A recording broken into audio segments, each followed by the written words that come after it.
নমস্কার বন্ধুরা, বিএলও অ্যাপের নতুন একটা আপডেট ভার্সন এসেছে এবং এই আপডেট ভার্সন রয়েছে 9.14। এই আপডেট ভার্সনে বলা হয়েছে যে সমস্ত ভোটারের হেয়ারিং রয়েছে সেই সমস্ত ভোটারের হেয়ারিংয়ের ফটো এবং অ্যাটেন্ডেন্স এই দুটোই অ্যাপের মাধ্যমে আপনাকে আপলোড করতে হবে। তো সেটা নিয়ে আজকের এই ভিডিওটাতে ভিডিওটা স্কিপ না করে প্রথম থেকে শেষ পর্যন্ত দেখতে থাকুন। এসআইআর এর যে অপশানটা দেওয়া আছে আপনাদের অ্যাপে, সেই অ্যাপে যাওয়ার পরে আপনি দেখতে পাবেন লাস্টের দিকে নতুন একটা অপশান যোগ হয়েছে, যেখানে লেখা আছে upload hearing photo and attendance. অর্থাৎ ক্যান্ডিডেটের সাথে যে গ্রুপ ফটো সেই গ্রুপ ফটো তুলে আপনাকে আপলোড করতে হবে এবং তার অ্যাটেন্ডেন্সটাও কিন্তু তিনি যে সই করবেন সেই সইটাও আপনাকে অ্যাপের মাধ্যমে আপলোড করতে হবে। আপলোড হেয়ারিং ফটো অ্যান্ড অ্যাটেন্ডেন্সে যাওয়ার পর দেখবেন আপনার কাছে এই ধরনের একটা পেজ চলে আসবে, যেখানে উপরের দিকে লেখা রয়েছে upload hearing photo and attendance.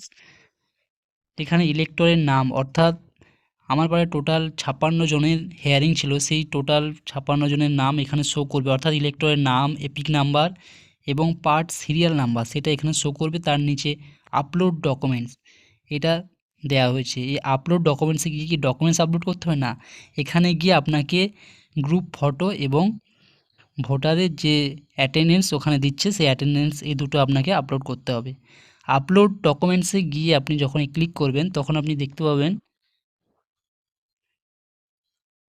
ওখানেও আবার ইলেক্টর ডিটেলস দেওয়া রয়েছে। অর্থাৎ যেই ভোটার আপনি গ্রুপ ফটো এবং অ্যাটেন্ডেন্স দিতে চাইছেন তার নাম, এপিক নাম্বার, সিরিয়াল নাম্বার এবং নিচে দেখুন লেখা রয়েছে upload group photo for hearing. অর্থাৎ এইআরও, এমও এবং ভোটার, যদি ভোটার না যায় তাহলে ভোটার হয়ে যিনি যাচ্ছেন তার যে ছবি একটা তোলা হচ্ছিল আগে, এটা কিন্তু এখন আপনাকে নিজেকে তুলেই কিন্তু এই অ্যাপে আপলোড করতে হবে। এবং নিচের দিকে লেখা রয়েছে upload attendance sheet for hearing. Candidate বা ক্যান্ডিডেটের কেউ হেয়ারিংয়ে গিয়েছেন কি না সেটা যেমন সই করেন একটা অ্যাটেন্ডেন্স শিটে, সেই শিটটা আপনাকে কিন্তু এই মুহূর্তে আপলোড করতে হবে এবং আপলোড করার পরে আপনি সাবমিট এই অপশানটায় ক্লিক করে দেবেন। আমরা দেখে নেব যে সরাসরি কি ক্যামেরা অন হয়ে যাবে নাকি আগে থেকে ছবি তোলা থাকলে সেটাও দেওয়া যাবে। এরকম কিন্তু কোনো কিছু এখানে দেওয়া নেই। এখানে দেওয়া আছে দেখুন অ্যাড ফটো, ক্যাপচার ফটো লেখা আছে। অর্থাৎ ক্যাপচার ফটো মানে আপনাকে ওখানে লাইভ ছবিটা তুলতে হবে। তোলার পরে অ্যাটেন্ডেন্সে যেই পাতাটায় সই করছে ক্যান্ডিডেট সেটার ছবি তুলে আপনাকে সাবমিট করতে হবে। এটুকুই ছিল আজকের আপডেট। Thank you.